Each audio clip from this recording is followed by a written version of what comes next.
Welcome back.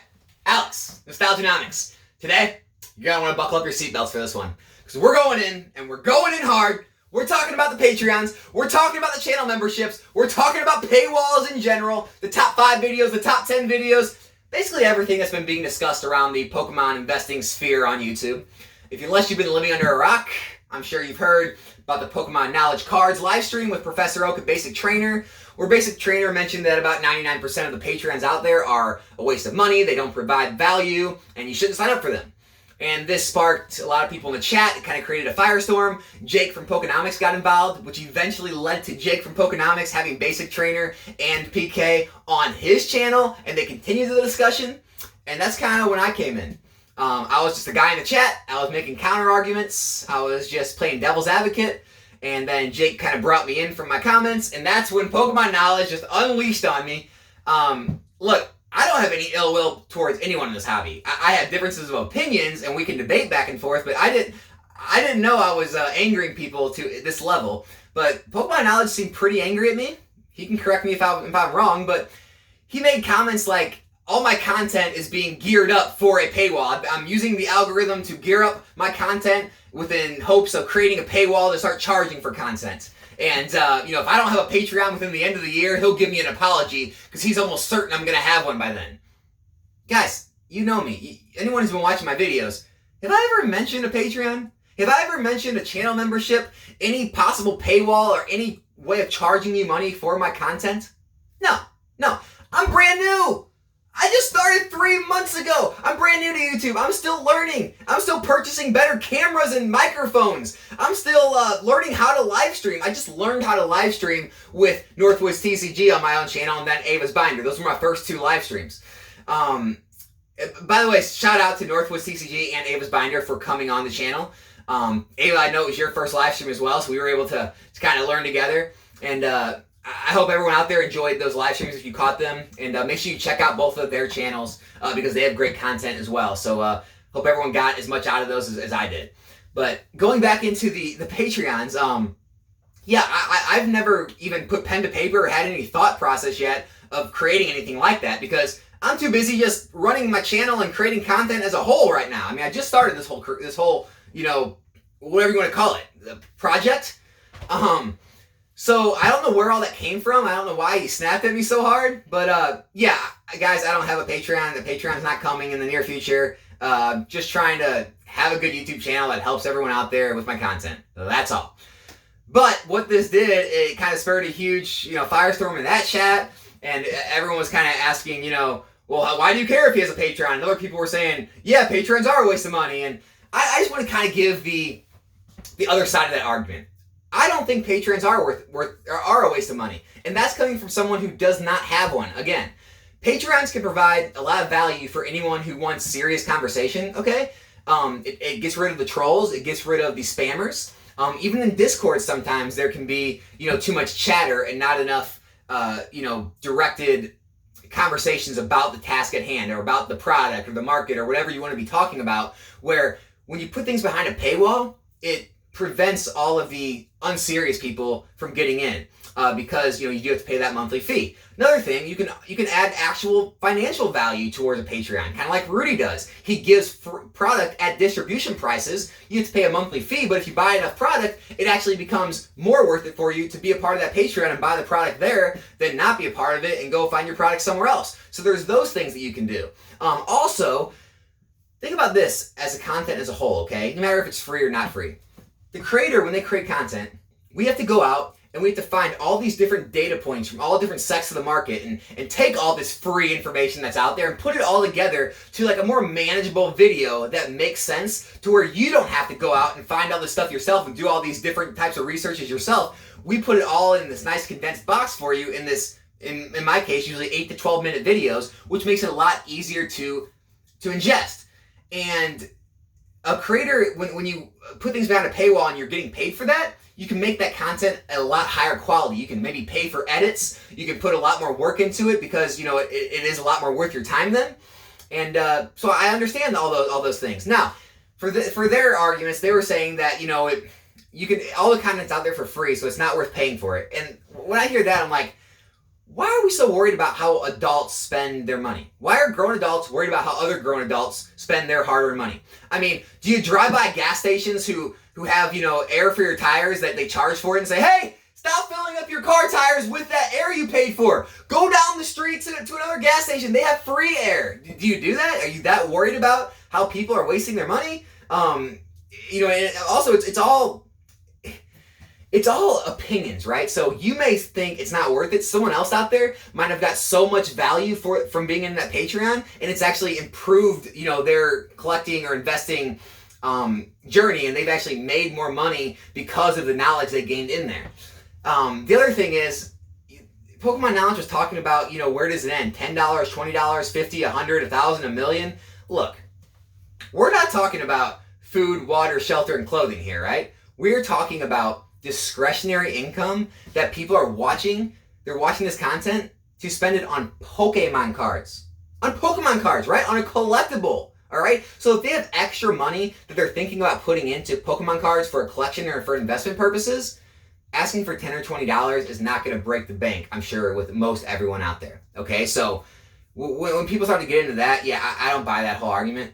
As far as the ethics behind it, look, almost everything out there is charged for, right? I mean, comedians charge for their content. You have public speakers that charge to be able to go, see them. You have musicians charge to hear their concerts. You have everything being charged for that, hey, yeah, you could probably just go find it online if you really want to search around, right? You could go to Comedy Central and find the comedian's, same act. Why go pay for it? You could find a YouTube video of that public speaker making that same speech. Why go pay and watch him in person, right? So there's always going to be content out there that people will choose to pay. Not only that, people give money to charities. Why do they do that? They want to support the charity. So maybe people out there just literally want to support the creator that they love and help them grow, and they don't expect anything in return. So there's a lot of different factors out there. I just think it comes down to we shouldn't be worried about how other adults spend their money, because let's be honest, my demographics, most everyone's demographics that we were talking about in this space, they're 20s, 30s, and 40s, people, okay? We're not talking about children here, okay? We don't have a channel like maybe Leonhardt's who,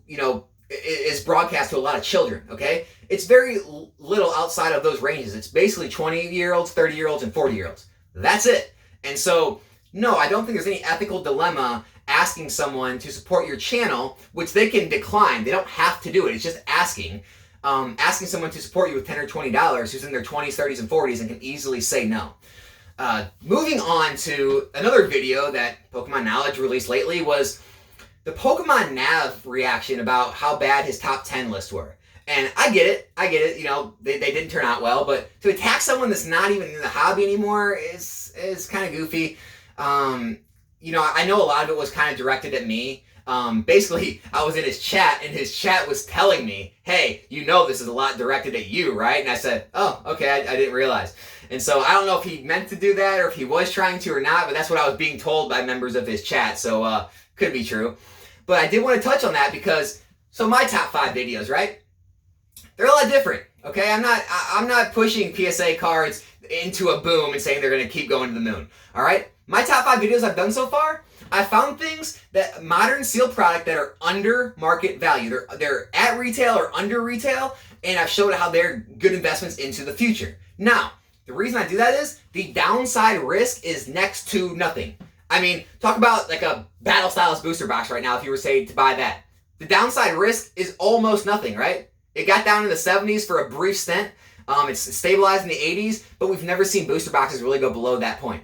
And so if you have 25 plus years of data of sealed product not going past that point after release, you pretty much know it's a safe play. The other thing I thought was really kind of funny is Pokemon Knowledge, Pokenomics, they play with large pocketbooks, right? They look at cards like, Vintage, Skyridge, Japanese exclusives, promos, trophy cards, and they buy cards. They make it public, okay? So this is kind of the problem I have, is they talk about it publicly, that they're in these big PWCC auctions, these heritage auctions. They're bidding thousands or tens of thousands of dollars on all these slab cards. And although they're not pushing it on their audience, they're not telling them to buy, their audience is soaking that up, right? They're hearing that, oh, these guys who are smart, they have a lot of followers, they have big collections, they've made a lot of money in Pokemon, they know what they're talking about. So what am I going to do? I might go out and start looking at those same cards. I might start spending thousands of dollars on Heritage and PWCC and eBay and pick up these high dollar cards. Here's the problem with that. They don't want to talk about how much risk is involved with that. A lot more risk than my modern sealed product is, all right? So anyone saying that, it's risky to listen to Pokemon investment top 5, top 10 videos, hey, see how my videos age in 3 years, okay? I'll put my videos on average against a lot of the cards that you're bidding on in PWCC and all those things. And the reason for that is they have a lot bigger banks behind them, okay? So let's say everything in your collection at home right now is worth $10,000, all right? Let's say overnight it became worth $100,000. How much easier would it be for you to take risks on those $1,000 and $5,000 and $10,000 cards in those auctions? A lot easier, right? Because, hey, if you lose 30, 40, 50% and you're wrong, it's okay. You have way more investments that you did well on to back up and kind of cover those losses. And that's the position that people like Jake from Pokenomics, Pokemon Knowledge Cards are in. They have such large collections. They were in before the boom. And so they've had such extreme amounts of gains that, hey, they can keep taking these types of risks because if they're wrong and they go down, they can absorb the losses. And the things they're right on, they're going to continue to make home runs on. But the problem with that is, anyone new out there who's just getting in the hobby, who are going to their channels, and even though they're not pushing it, I want to stress that they are not pushing it. They're not trying to sell you anything. They're not telling you to buy anything, but they're indirectly showing what they're doing, which their audience soaks up. So if those newcomers start to buy those cards, and those happen to be the ones that they're wrong on, and they lose 30, 40, 50%, thousands of dollars, that could totally crush that person, right? That person may have saved up 3, 4, 5, 6 months to be able to afford that $3,000 card that's now worth $1,500. Okay, so I think that needs to be discussed. The risk of these high-end cards that even though they fall, and they could still fall more. And I'm not picking on vintage. It could be modern as well. It could be modern sealed that's went up, like a Flash Fire booster box or Burning Shadows Charizard. But it could also be vintage or vintage sealed. It could be anything. I'm saying if you're ever talking about the fact that you're bidding on or you just bought something that went up like this and now it's down here, guess what? Even though it's stabilizing, it could go down farther. So I just wanted to put all those ideas out there, okay? So no matter what you're in Pokemon, it doesn't mean it's a safe investment if a big, smart, successful YouTuber says it is. Just because it's a top 10 video doesn't mean that, it's bad or harmful to the community. The reason I make my top 5 videos, it's not to, try to say they're the best investments. I try to show things that have value in them that are higher than what the market's pricing them at. And so that allows people to, maybe who haven't seen them, because you can't see every item, it allows people, it brings it to their attention that that's out there, and they can say, oh, I didn't know that was out there, research it themselves and say, oh, wow, this is a good buy, maybe I will buy it for myself. That's what my top 5 videos are built for. So, hey, we can do a reaction and see how they age in 2-3 years when I'm still on YouTube, but I think they're going to age a lot better than what's been shown, and I think it's wrong to attack people who made some mistakes back in the boom because everyone was caught up in that euphoria. I'm not saying that I would have made those same predictions, but I just look poorly on attacking someone who's not here to defend themselves. Other than that, that's basically my thoughts on the whole Patreon channel memberships paywall thing. That's my thoughts on the top 5, top 10 videos. Again, I have no ill will or dislike for any creators out there or anyone in this community. I hope we can all disagree with each other. I hope, anyone who disagrees with me, leave it in the comments. Let me know you disagree. I'm happy to debate it with you. At the end, we can still be best friends. We can still enjoy each other's content or enjoy, the conversation with each other. It doesn't bother me in the slightest.